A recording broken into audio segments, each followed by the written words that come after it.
রয়েছে, এটি হলো আমার কৃষক দেলোয়ার ভাইয়ের। এবং এত চমৎকার টমেটো হওয়ার কারণ হলো তিনি আধুনিক পদ্ধতি ব্যবহার করেছেন। দেখতে পাচ্ছেন তিনি মালচিং শীট ব্যবহার করেছেন এবং এই টমেটোর গাছগুলো কিন্তু সাধারণ অন্যান্য চাষির টমেটোর গাছ থেকে একটু আলাদা। আমরা দেখতে পাচ্ছি যে নিচের দিকে পাতা নেই, নিচের দিক থেকে শুধু টমেটোই দেখা যাচ্ছে। টমেটো নিচের দিকে ঝোপালো আকারে হয়ে রয়েছে, কিছুটা আঙ্গুরের ঝোপার মতো আমাদের লাগছে এবং উপরের দিকে আস্তে আস্তে ফুল হচ্ছে এবং গাছটি উপরের দিকে বড় হচ্ছে। আমরা অন্যান্য টমেটোর গাছের মধ্যে দেখি যে একটু ঝোপালো করে, অনেকে দেখা যায় যে একটু ছোট মাচার মধ্যে টমেটোর গাছ দিয়েছে, আবার অনেকে দেখা যায় মাটিতেই শুয়ে রয়েছে টমেটো গাছ, শুধু বেশি পাতা দেখা যায়। কিন্তু কোন পদ্ধতি ব্যবহার করলে এত চমৎকার টমেটো হবে সেটি আজকে আমাদের এই ভিডিওর মাধ্যমে দেখবো এবং আমরা দেলোয়ার ভাইয়ের কাছ থেকেই টেকনিক্যাল বিষয়গুলো জানার চেষ্টা করব। ফেব্রুয়ারি মাসের 21 তারিখ গতকাল আমি এই টমেটো হারভেস্ট করছি প্রথমবার। এই 20% জমির মধ্যে এতটুকু, এর মধ্যে 128 কেজি আজকে বাজারে নিয়ে গেছিলাম। বাজারের মধ্যে সবচেয়ে চয়েসফুল টমেটো আমারটা, সবার নজরে আমারটাই আগে আসছে। হ্যাঁ, দোকানদাররা সর্বপ্রথম আমার দোকানে আসছে এবং আমারটা খুব তাড়াতাড়ি নিয়ে গেছে। আর এখানে টমেটো আনুমানিক 20 মণ হবে এবং ওই 128 কেজি বাদ দিয়েই। তো এগুলা তো আমি আস্তে আস্তে বাজারজাত করতেছি, কারণ এগুলা আস্তে আস্তে পাকতেছে, সবগুলো একসাথে পাকতেছে না। আর এই পাকার জন্য আমি খড় দিয়ে ঢেকে রাখছি এই টমেটোর স্তূপটাকে। যখন পাকবে, যেটা পাকবে সেটাকে আমি বাজারজাত করব। আমি আশা করছি আমার টমেটো এপ্রিল মাসের প্রথম সপ্তাহ পর্যন্ত আমি বাজারজাত করতে পারবো আর কি।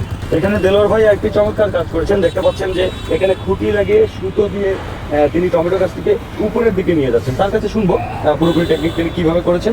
এবং আরেকটি কাজ যেটি তিনি ছাঁটার গর্তন করেছেন। আমাদের অনেক টমেটো চাষি যে জিনিসটি করে না, আমি যদি এখানটায় আপনাদের দেখাই যে এই পাতাটি কাটা ছিল, এই পাতাটির পরে আরেকটি পুষ্পমঞ্জুরি আমরা দেখতে পাচ্ছি। এটি হলো ছাঁটা, এটি রাখা যাবে না, এটি কর্তন করে দিতে হবে। আর আমরা যদি ছোট অবস্থায় দেখতে পাই, এই যে এখানে কিন্তু আবার ছাঁটা বের হচ্ছে, কিন্তু দেখতে পাচ্ছি এই ছোট অবস্থায় কর্তন করলে সবচেয়ে ভালো। ছোট অবস্থায় চোখে পড়লে আপনারা এটি কর্তন করবেন। এটি কর্তন করলে যেটি হবে যে আপনাদের উপরের যে পুষ্পমঞ্জুরিগুলো এগুলো কিন্তু ভালোভাবে বাড়বে এবং এটিতে যেমন টমেটো হবে এবং এখানেও এটি আবার নতুন করে পুষ্পমঞ্জুরি তৈরি হবে। আমার টমেটো খেতে অনেকে এসে পরামর্শ দিয়েছিল যে ফ্ল্যাট মাচা করতে, ফ্ল্যাট মাচা করলে নাকি ভালো হবে, সবাই বলছে। কিন্তু আমি ফ্ল্যাট মাচা করি নাই। উপরে ধরেন যে 1.5 হাত উপরে, 18 ইঞ্চি উপরে, 2 হাত উপরে, এরকম একটা আর কি। এটা একটা ফ্ল্যাট হয়ে যাবে, ফ্ল্যাট মাচা এরকম সমান্তরাল। হ্যাঁ, তো আমি সেটা না করে আমি কি করছি, এই প্যাটার্নের বাঁচা করছি। এই প্যাটার্নের বাঁচাটা হচ্ছে এই যে আমি সুতো দিয়ে বেঁধে, সুতো বাঁধা আছে কিন্তু, হ্যাঁ, প্রত্যেকটাতে সুতো বাঁধা আছে। এই কিছু দূর এখানে 9 ইঞ্চি বরাবর, 9 ইঞ্চি পর আমি একটা করে সুতো দিয়েছি। এখানে বেঁধে দেওয়া আছে আমার এই যে টমেটোর ডগা। এখানে এই যে টমেটোর ডগা বেঁধে দেওয়া আছে, এভাবে এই যে উপরের দিকে উঠে আসছে। যত উপরের দিকে উঠছে টমেটো নিচ থেকে হইতে থাকবে কিন্তু উপরের দিকে যাবে। এখানে কোনো বেশি ঘন ঘন ঘিজি লোড নয়, হ্যাঁ, ফাঁকা ফাঁকা থাকতেছে। আর এই টমেটো যখন ফ্ল্যাট মাচা করতাম তখন কিন্তু 2 দিকের টমেটো একখানে হতো, হয়ে কিন্তু অনেক টমেটো, মানে টমেটোর উপরে টমেটো থাকতো। হ্যাঁ, আর মানুষ বলতো যে অনেক বেশি টমেটো হয়ে গেছে, কিন্তু এখানে যদিও কম দেখা যাচ্ছে, 2 দিকের টমেটো একখানে হয়ে গেলে ফ্ল্যাট মাচাচ্ছে কিন্তু আসলে বেশি হবে। হ্যাঁ, এটা একটা। আর একটা জিনিস হচ্ছে যে আমি কিন্তু এই ছাকার রাখি নাই এবং এই যে এই ধরনের পুরোনো ডালগুলা, পুরোনো পাতাগুলা, এগুলো কিন্তু রাখা যাবে না। এটা কিন্তু এটাই এই ভিটামিনগুলো খায় আর কি। এটা থাকলে এই ফলটা তাড়াতাড়ি মোটা হবে না, এটা রাখা যাবে না। এবং ছাকার, এখানে ছাকার আছে, আমি অন্য মানুষকে দিয়ে কাজ করাইছি, তো এই জন্য এই ছাকারগুলো, এটা একটা ছাকার এখানে আসছে, এটা একটা কিন্তু ছাকার বড় হয়ে গেছে। এদের মায়া ছিল, লোকজনের মায়া যে এখানে ফুল আসছে কেন নষ্ট করি, কিন্তু এই মায়া করে এই ফুলটা রাখাই আমার মানে সর্বনাশ ডাকে আনবে, ক্ষেতের আমার প্রজেক্টের ক্ষতি করবে। এইখানে একটা এই যে ঘটনা এখান থেকেই শেষ। এই ছাকারটা যদি না রাখতাম তাহলে এটা হইতো না, এখান থেকে শেষ হতো না। এখানে আরো পুষ্পমঞ্জুরি ছাড়তো, তখন এখান থেকে আবার ফুল আসতো, তখন এটা আর কি হইতেই থাকতো, এটা হইতেই থাকতো। যেমন এই গাছটাতে নিচে কোনো ছাকার নাই, নিচে কোনো ছাকার রাখি নাই, এর মাথা বরাবর আসতে আছে, এখানে একটা ছাড়বে, এখানে একটা ছাড়বে।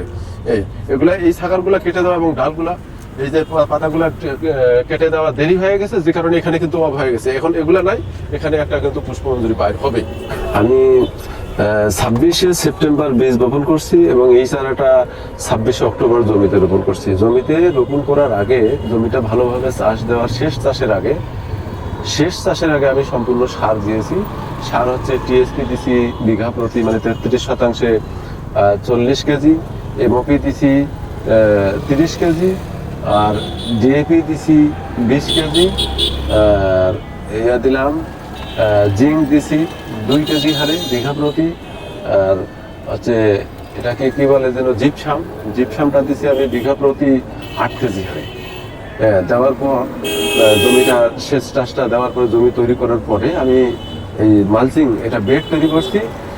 বেড হচ্ছে আমার 1.5 ফিটের বেড, আর ড্রেন হচ্ছে 1.5 ফিট। তো এই 1.5 ফিট বেডের উপরে আমি 2 ফিট মালচিং শিট ইউজ করছি আর কি। তারপরে এই এগুলোতে গর্ত করে সেগুলোতে আমি চারা রোপণ করছি। এই চারা উপরে আজকে এই যে প্রথম আমার টমেটো একবার কর্তন করছি, এখন এই অবস্থায় আছে। চারা থেকে চারার দূরত্ব হচ্ছে 1.5 ফিট এবং লাইন থেকে লাইনের দূরত্ব 3 ফিট আছে। প্রথম ডোজ সার দেওয়ার 45তম দিনে দ্বিতীয় ডোজের সার দেই আমি।